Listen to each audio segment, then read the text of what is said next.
Hello दोस्तों आज की वीडियो में आप जानेंगे जीएनएम क्या है।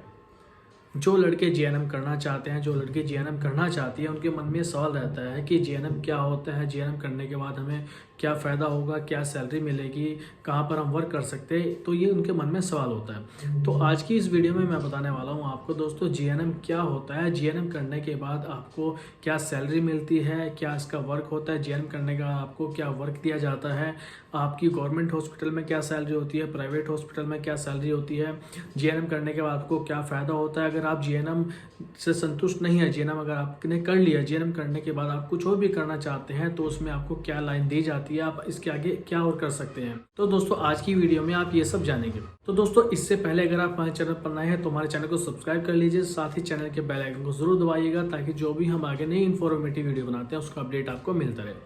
दोस्तों सबसे पहले हम बात करते हैं जीएनएम क्या है।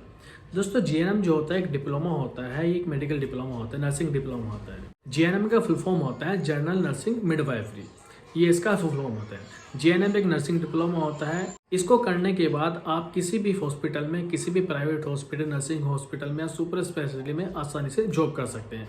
और इसको करने के बाद आपको किसी भी क्षेत्र में, कहीं भी आपको किसी भी हॉस्पिटल में आपको जॉब मिल जाती है। मतलब अगर आप जॉब करना चाहते हैं तो आप अपने शहर में भी जॉब कर सकते हैं। अगर आपके शहर में कोई हॉस्पिटल है, अगर आप वहाँ पर जॉब करना चाहते हैं वहाँ जॉब कर सकते हैं। आउट ऑफ सिटी आप जॉब करना चाहते हैं वहाँ पर आप जॉब कर सकते हैं। जीएनएम करने के बाद आपको आसानी से हॉस्पिटल में जॉब मिल जाती है, क्योंकि हॉस्पिटल में सबसे जो मेन वर्क करता है वो जीएनएम यानी कि नर्सिंग स्टाफ करता है। डॉक्टर्स के बाद नर्सिंग स्टाफ की एक वैल्यू होती है, क्योंकि नर्सिंग स्टाफ के बिना किसी भी हॉस्पिटल में कोई भी काम नहीं किया जा सकता, क्योंकि नर्सिंग स्टाफ एक ऐसा स्टाफ होता है जिसकी हर हॉस्पिटल में ज़रूरत पड़ती है। अब बात करते हैं अगर आपने जीएनएम कर लिया है तो जीएनएम करने के बाद आपकी क्या सैलरी होती है। देखो कुछ लड़कों के मन में, कुछ लड़कियों के मन में सवाल रहता है कि अगर वो जीएनएम कर लेते हैं तो उनको क्या सैलरी मिल सकती है इसमें जीएनएम करने के बाद।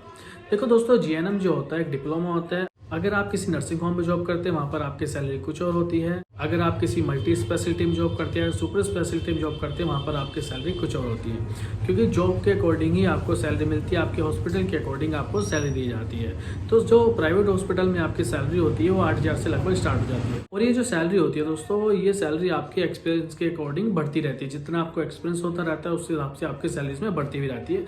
ये 8,000 से स्टार्ट होती है, आपकी 10,000, 15,000, 20,000, 25,000 आगे तक पहुँच जाती है।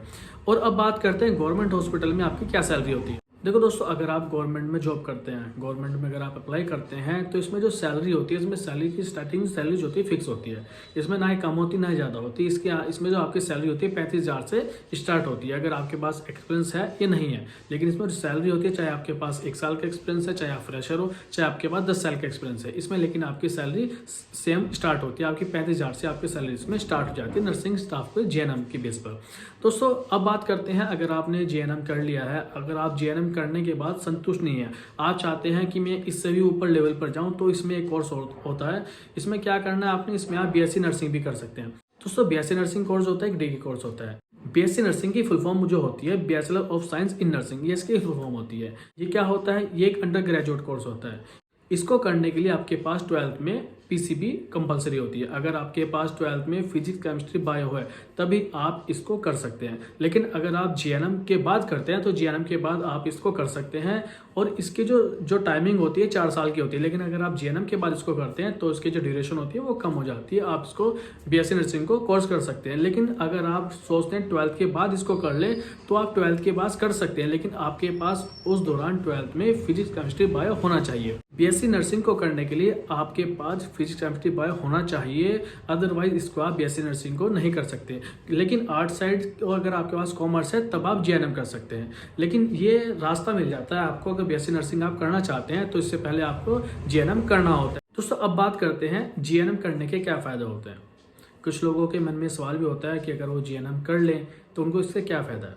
देखो जीएनएम करने का एक सबसे बड़ा फ़ायदा ये है, अगर फीमेल स्टाफ है, अगर कोई फीमेल है, फीमेल के लिए सबसे बेस्ट फ़ायदा ये होता है कि सपोज अगर उनकी शादी हो जाती है, क्योंकि कुछ महिला क्या होती हैं, अगर उनकी शादी हो जाती है तो अगर वो किसी और फील्ड में है तो वो क्या होता है, उनको मान लो उनके शहर में उस फील्ड की जॉब है नहीं, तो उनको क्या शहर से बाहर वो जा नहीं सकते, उनका परिवार इस बात को उनको सपोर्ट नहीं करता कि वो शहर से बाहर जाकर जॉब कर ले।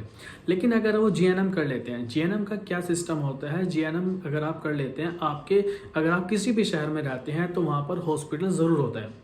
अगर आप किसी भी सिटी में रहते हैं, सपोज आप सहारनपुर में रहते हैं, मेरठ में रहते हैं, तो वहाँ पर आपको कहीं भी, आप किसी भी सिटी में रहते हैं तो आपको वहाँ पर हॉस्पिटल मिल जाता है, तो आप अपने घर के किसी आसपास के क्षेत्र में जॉब कर सकते हैं। लेकिन अगर आप किसी और फील्ड में हैं, चाहे आप इंजीनियर लाइन में हैं, चाहे आप किसी भी लाइन में हैं, तो क्या आपके सपोज आपके आसपास के क्षेत्र में उस लाइन की जॉब है नहीं, तो आपको शहर छोड़ना पड़ता है। शादी के बाद आपको काफ़ी समस्या आ जाती है, आप जॉब नहीं कर पाते, आपका परिवार बढ़ जाता है, आप परिवार को छोड़कर बाहर नहीं जा पाते, तो ये सभी समस्या आ जाती है शादी के बाद। लेकिन अगर आप शादी के बाद जीएनएम कर लेते हैं, या शादी से पहले आप जीएनएम कर चुके हैं, जॉब कर रहे हैं, तो शादी के बाद भी आप सपोज दूसरे शहर में अगर आप जाते हैं शादी के बाद, तो आप वहाँ पर जाकर भी आसानी से अपने आसपास के हॉस्पिटल में जॉब कर सकते हैं। सबसे बेस्ट फ़ायदा ये होता है ये, लेकिन ये फ़ायदा लड़कियों के लिए होता है, लड़कों के लिए नहीं होता। लड़कों के लिए क्या है, लड़कों को और भी काफ़ी कुछ करना पड़ता है, लेकिन इसमें क्या होता है, जो सैलरी होती है लड़कियों के हिसाब से ठीक होती है, लेकिन आज के टाइम में लड़कों के हिसाब से नर्सिंग लाइन में सैलरी कम होती है, क्योंकि लड़कियों क्या होता है, लड़कियों का खर्चा जो होता है वो इतना नहीं होता, लड़कों का खर्चा बहुत होता है, वो अपने परिवार को उनको चलाना होता है, तो 8-10 हज़ार 15 हज़ार में कुछ नहीं होता आज के टाइम में। तो ये जो जीएनएम का जो डिप्लोमा होता है, ये खासकर फीमेल्स के लिए होता है। मेल्स अगर कर रहे हैं तो करते हैं, कोई दिक्कत नहीं, लेकिन जो मेन जो डिप्लोमा होता है नर्सिंग स्टाफ का, फीमेल्स के लिए होता है, फीमेल्स के लिए बेस्ट होता है। फीमेल्स के लिए ऐसा कुछ नहीं है कि मेल्स के लिए बेस्ट नहीं है, अगर मेल्स भी करना चाहते हैं कर सकते हैं अपनी मर्जी से, लेकिन जो बेस्ट है वो फीमेल्स के लिए होता है, क्योंकि फीमेल्स जो आपके आसपास के क्षेत्र में इसको करने के बाद जॉब कर सकती है, वो आउटर क्षेत्र में नहीं जा सकती। तो दोस्तों ये जीएनएम करने का फ़ायदा जो होता है वो फीमेल्स को ज़्यादा होता है। तो दोस्तों आज का वीडियो हमारा यहीं तक था, आपको कैसा लगा हमें कमेंट करके ज़रूर बताएं। साथ ही दोस्तों अगर आप हमारे चैनल पर नए हैं तो हमारे चैनल को सब्सक्राइब कर लीजिए, साथ ही चैनल के बेल आइकन को जरूर प्रेस कीजिएगा, और साथ ही हमें कमेंट करके जरूर बताएं आपको हमारा वीडियो कैसा लगा।